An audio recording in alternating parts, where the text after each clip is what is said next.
Takto to vyzerá, keď sa stretnú traja poriadni ošrani.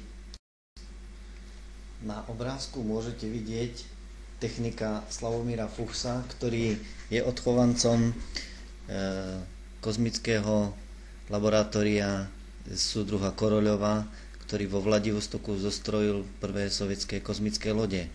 Ako vidíte, podľa odbornej montáže a zdatného zvládania týchto znalostí menovaného, jedná sa o špičkového pracovníka, ktorý sleduje s napätím, čo sa bude diať s mini jadrovým reaktorom, ktorý zabudoval do laserovej tlačiarne. No a samozrejme to najlepšie na záver.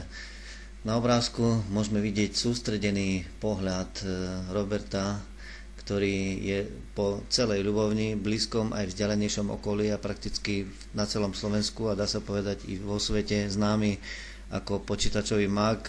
Prezývame ho tu tzv. Billy Gates 2. Na obrázku môžete vidieť, ako sa snaží doladiť programy Windows XP, Microsoft Office a ďalšie multitaskingové operácie na počítači, čo zvláda pravou prednou rukou.